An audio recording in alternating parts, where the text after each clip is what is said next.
Best under 18 prospects in the nation are in Cary, North Carolina, at the National Training Complex, the Prospect Development Pipeline League. From June 29th to July 6th, the best players in the country will be paired up into teams, going at it. Some of their managers you see right there, including some former big leaguers and a former big leaguer, 15 years in the majors, very good ball player, good hitter. Dan, you had him, right? Yeah, won a batting title. Michael Cuddyer joins us right now, one of the coaches there for the top players in the country. Michael, it's Brian Kenny and Dan O'Dowd. How are you? Guys, I'm doing great. How about yourselves? Excellent. So yeah, I'll tell you, because I know Dan's more of a prospect guy, I can ask, but what's the state of the top-level kids these days? Again, given your experience years back breaking in, how good are these kids? How developed? How are they as a whole as far as, like, coping with success and failure, everything like that? Well, I tell you, that's part of what this program is when you're talking about dealing with failure and success. And they're facing the best 96 players in the country right now. And, you know, this is my second year with the PDP program, and I'm continually amazed that I got to keep reminding myself that these kids are 17 and 18 years old, because when you go out there and you see the product out on the field, it doesn't look like that. I mean, these guys are physically mature, they're developed, they're strong, they're swinging wood, they're throwing 96 miles an hour.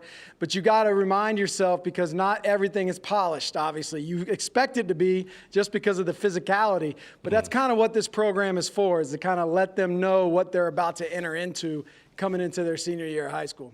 Hey, Michael, it's Dan O'Dowd. I tell everybody that I get a chance to talk to what a privilege it was to be part of your career in some small way. And I also tell people you had a very unique perspective on the game. I mean, you always looked at the game from a more larger viewpoint. So growing up the way you did, having a son that's now a player as an amateur, and then watching these type of, I don't know if they're showcases, but they're certainly a showcase for the best talent within the game. From your perspective, how do you balance the want to be able to showcase the best kids in the country, but with the aspect of understanding that you need to be part of playing on a team as relates to a team game?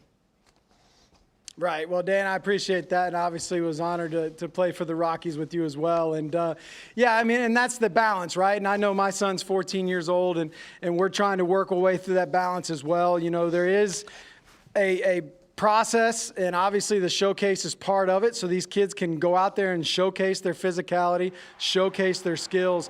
But at the same time, baseball is so much more than just being able to go out there and hit the ball, run fast, and throw hard. You got to be able to know the nuances of the game, how to run bases, where to go on cutoffs, who's going to play, and who's going to back up this bag, and who's going to back up that bag, who's going to get a runner over, things of that nature that, you know, we're trying to instill in these kids here in the 7 days that they're here, at least to be able to start those conversations. Because when they're going to the showcases, when they're going to the travel ball circuit, that's not necessarily at the focal point of what they're trying to accomplish. So here at this PDP, at this Prospect Development Pipeline, in this program, that's kind of what this is the goal, and that's what we talk about in the morning sessions is how to play the game. Mike, following up on that, because your role in this process is a hitting coordinator. So with the strikeout era that we're currently in, like, what, you can't do a whole lot mechanically with them, I guess, in this whole week. I get that. So what are your conversations focused on from a hitting approach standpoint while you have these kids for a week?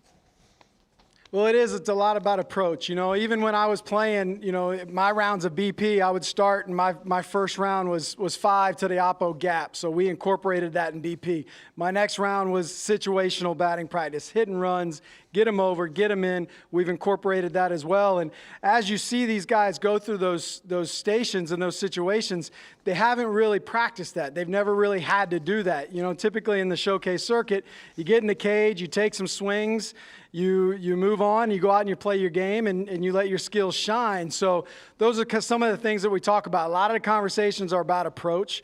A lot of the conversations about what pitches are we looking for in this situation, how many people are on base, what's the score, how many outs are there. That all goes into what you're trying to accomplish at the plate. It's not just going up there looking for a fastball and trying to hit it 400 feet.